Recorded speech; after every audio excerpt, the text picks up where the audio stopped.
గత మనందరికీ కూడా రోడ్ల మీద వెళ్తున్నప్పుడు చెత్త అనేది మన దైనందిక జీవితంలో ఒక భాగం అయిపోయింది. అదాన్ని తీలే. ఈరోజు మీకు ప్రజెంట్ చేసిన ఈ సినారీ మొదటిసారి కాదు, ఇది ప్రతిసారి ప్రతి ప్రభుత్వం ఒక ప్రయత్నం చేసేది. కాదు ఇది ప్రత్యేకించి మేము ఎందుకు దీన్ని కొంచెం కమిటెడ్గా తీసుకెళ్ళాలి అని అనుకుంటున్నాం అంటే, మన దేశం నదులకి సాంప్రదాయాలకి చాలా విలువ ఇచ్చే దేశం ఇది. నీటి వనరులకి నీరు కనిపిస్తే దాన్ని గంగాజలం అనుకుంటాం. ఏ మూల చిన్న బావి కనిపించినా దాంట్లో మంత్రోక్తం చేసి దాన్ని గంగాజలం అనుకుంటాం. మనం బేసిక్గా పంచభూతాల మీద మనకు చాలా గౌరవం ఇచ్చే సమాజం ఇది. కానీ దురదృష్టవశాత్తు అది పూజా పునస్కారాలకే అది పరిమితం అయిపోయింది, కానీ దైనందిక జీవితంలో ఇది రావట్లేదు. ఉదాహరణకి ఇందాక మీరు చూసిన విజువల్ ఒకటి, యనమదురు డ్రైన్ చూస్తే,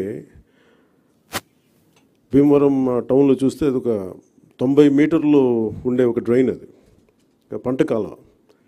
ఆ పంటకాలంలో దాదాపు ఇంక వేరే ఏమి లేక అందరూ దాన్ని ఒక డంపింగ్ యార్డ్గా వాడేశారు.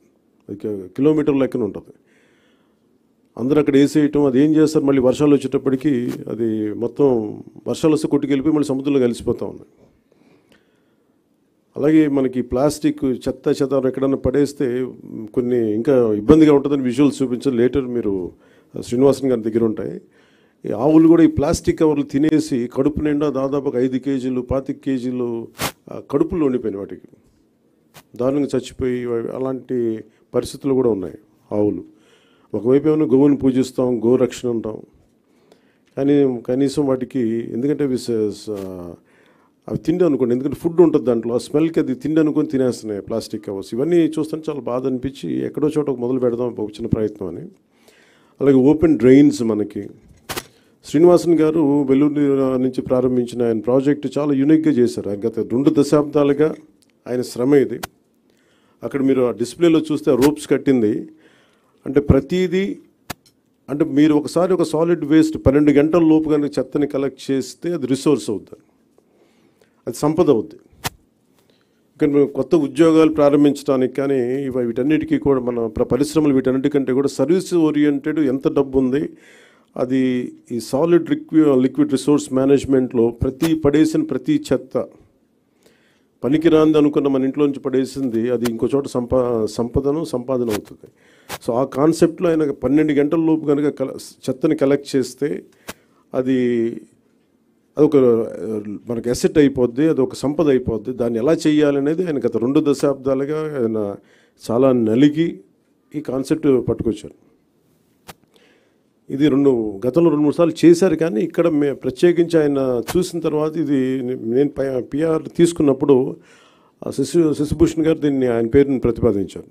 సో ఆయనతో కూర్చొని మాట్లాడినప్పుడు ఇది నిజంగా చాలా బాగుంది. కానీ మనకున్న సమస్య ఏంటంటే కల్చరల్లీ చెత్త అనేది మన సంబంధం లేదు. మన వస్తువులు వాడతాం, పడేస్తాం తప్ప క్లీనింగ్ అనేది మటుకు అది మనకు సంబంధం లేదు, అది ఇంకొకళ్ళు వచ్చి చేస్తారనేది ఒక కల్చరల్ ఇష్యూ. ఇది ఈరోజు మేమందరం ప్రయత్నం ఏంటంటే ఒక ప్రయత్నం చేస్తున్నాం.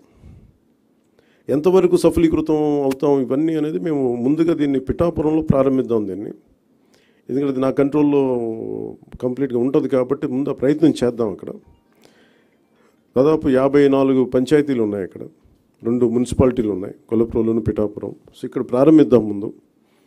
దాంతోపాటు ఇది 2 రకాలుగా ప్రతిపాదిస్తున్నాం. ఒకటి, ఇలాంటి సెల్ఫ్ హెల్ప్ గ్రూప్స్ ద్వారా ఒక 6 మంది ఉండి, ఇప్పుడు మీరు ఇందాక ఆయన చెప్పిన విధానంగా వాళ్ళ ద్వారా కలెక్ట్ చేయడం, ఎవ్రీ డేకి రోజుకి 2 సార్లు ఈ చెత్తని కలెక్ట్ చేయడం, ఆ మన ఎక్కడైతే సెపరేట్ చేస్తారో ఆ యూనిట్స్కి పట్టుకెళ్ళడం.